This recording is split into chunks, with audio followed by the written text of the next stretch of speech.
Selamat pagi, semangat pagi walaupun kalian buka video ini pada siang, sore, ataupun malam ya. Pada video sebelumnya kita sudah membahas tentang metode ilmiah, terutama sikap ilmiah dan tahap-tahap penelitian ilmiah.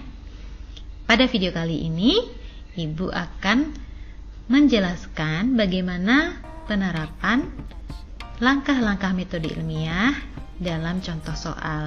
Jadi setelah menyimak video ini, Ibu harapkan kalian bisa menggunakan prinsip metode ilmiah dalam fenomena kehidupan masa kini, terutama pada penelitian ilmiah.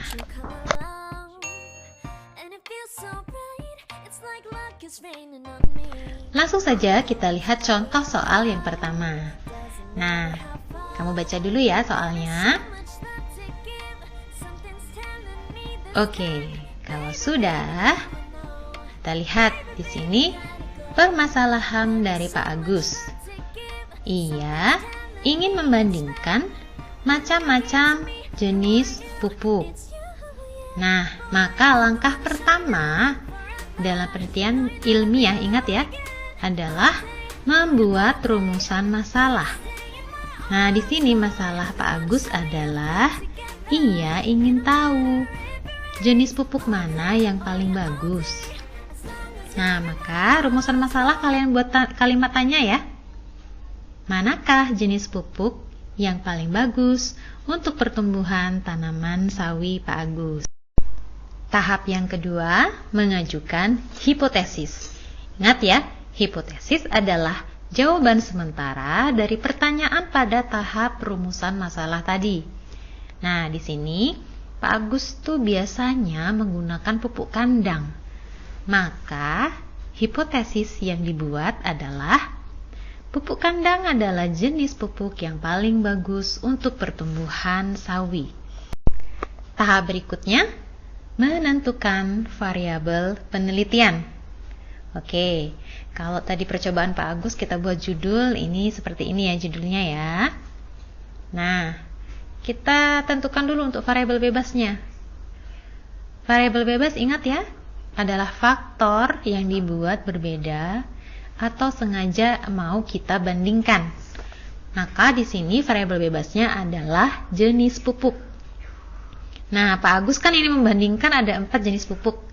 Nah, supaya mudah, ini kita pakai inisial P ya. P itu maksudnya singkatan dari pupuk. P1, P2, P3, P4. Nah, kemudian yang berikutnya adalah variabel kontrol. Ingat, variabel kontrol adalah faktor yang tidak boleh diubah atau berubah selama penelitian. Nah, apa saja ini yang sama? Yang pertama sudah pasti itu adalah jenis tanamannya. Yang ditanam oleh Pak Agus adalah sawi hijau. Lalu yang berikutnya media tanamnya sama-sama ditanam pada tanah humus. Lalu yang ketiga bisa dari frekuensi penyiraman. Nah, sama-sama disiram pada sore hari. Berikutnya, apa variabel terikatnya? Jadi yang ingin dilihat reaksinya dari variabel bebas tadi itu berpengaruh terhadap pertumbuhan sawinya. Nah, pertumbuhan sawi ini bisa diukur dari tinggi tanamannya. Lalu yang berikutnya, jadi setelah melakukan percobaan, Pak Agus ini mengukur atau membandingkan pertumbuhan tanaman sawinya selama 1 bulan. Jadi ini diukur setiap minggu. Nah, didapatlah tabel seperti ini ya. Lalu, dari tabel yang didapat, kita akan buat grafik atau diagram. Nah, ingat, kalau pengukurannya lebih dari 1 kali, atau ini mencerminkan tentang perkembangan atau pertumbuhan, ini kita menggunakan grafik garis. Tapi boleh juga ya menggunakan grafik batang. Nah, nanti bentuknya seperti ini kalau grafik batang. Nah, tapi lebih enak dilihat kalau kita menggunakan grafik garis. Bagaimana cara membuatnya? Nah, di matematika sudah pernah dibahas ya. Tapi ini Ibu akan ingatkan kembali, mungkin ada yang sudah lupa. Yang pertama nih, kita lihat dulu ya sumbu X dan Y-nya. Kalau diukur lebih dari 1 kali, maka sumbu X adalah waktu pengukuran. Lalu kita buat satu-satu ya. Yang pertama kita lihat dari yang P1 dulu atau pupuk urea. Nah, pada minggu pertama didapatkan angka berapa? Minggu kedua didapatkan angka berapa? Minggu ketiga angka berapa? Minggu keempat angka berapa? Nah, supaya ini tepat garisnya atau titiknya, maka dibuatlah garis bantu. Kalau sudah ketemu titik-titiknya, kita tarik garis penghubung. Karena ini kita tanamnya dimulai dari biji, maka mulailah titik 0,0. Nah, kalau sudah ditarik garisnya, pada ujung garis kita tuliskan inisialnya tadi ya, variabel bebasnya P1. Nah, P1 sendiri adalah pupuk urea. Lalu, silakan dilanjutkan untuk yang P2, P3, dan P4. Nah, supaya terlihat perbedaannya, memang lebih bagus kalau garisnya kita buat dengan warna yang berbeda. Nah, kalau sudah terbentuk grafik yang utuh, kita bisa membuat atau menarik kesimpulan.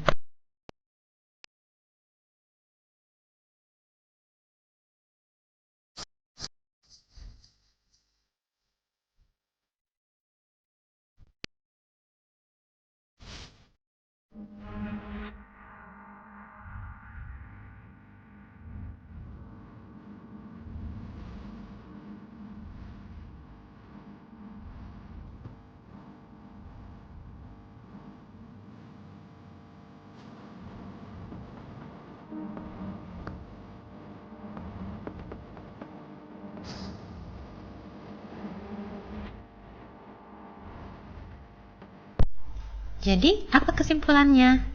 Kita lihat garis yang terlihat paling unggul atau paling tinggi ya. Ini berarti yang paling cocok nih jenis pupuk yang dipakai. Hipotesisnya tadi apa? Nah, hipotesisnya tadi adalah pupuk kandang ya. Tapi ternyata dari grafik ini kelihatan bahwa yang paling unggul justru P3 atau pupuk kompos. Maka pada kesimpulan kita bisa menyatakan bahwa hipotesis yang kita ajukan tadi salah atau ditolak. Karena ternyata pupuk kompos lebih bagus dibandingkan pupuk kandang. Sekarang contoh soal yang kedua. Nah, ini ceritanya Bu Ana hobi menanam bunga anggrek. Tetapi sayangnya nih sudah lama menanam kok nggak kunjung berbunga ya? Maka Bu Ana coba cari pupuk perangsang supaya tanaman anggreknya berbunga. Nah, karena pada botol kemasan produk X ini tidak tertulis dosis yang tepat pemakaiannya, maka Bu Ana mencoba beberapa dosis. Jadi, tahap pertama pada rumusan masalah, kita buat kalimat tanya. Berapakah dosis produk X yang tepat untuk membuat tanaman anggreknya tumbuh dengan optimal? Nah, untuk hipotesisnya, ini Bu Ana mencoba mencari tahu. Untuk orang awam memang biasanya orang langsung buat kesimpulan atau membuat hipotesis begini. Semakin tinggi dosis pupuk yang digunakan, maka pertumbuhan tanaman akan semakin bagus. Tapi belum tentu benar ini ya. Maka Bu Ana mencari informasi. Nah, dari majalah Trubus, Bu Ana mendapat informasi bahwa tanaman anggrek itu biasanya kalau dikasih pupuk perangsang bunga itu cukup 10% saja. Maka hipotesisnya, kadar pupuk 10% akan membuat tanaman anggrek berbunga lebih banyak.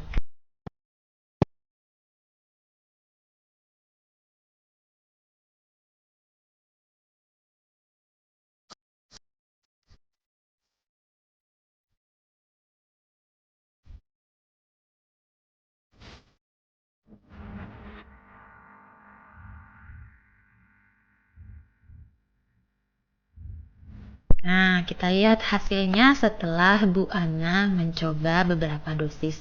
Nah, di sini Bu Ana membandingkan ada yang tidak dikasih pupuk ya, itu berarti yang kadar 0 cc, kemudian 5 cc, 10 cc, 15 cc, dan 20 cc.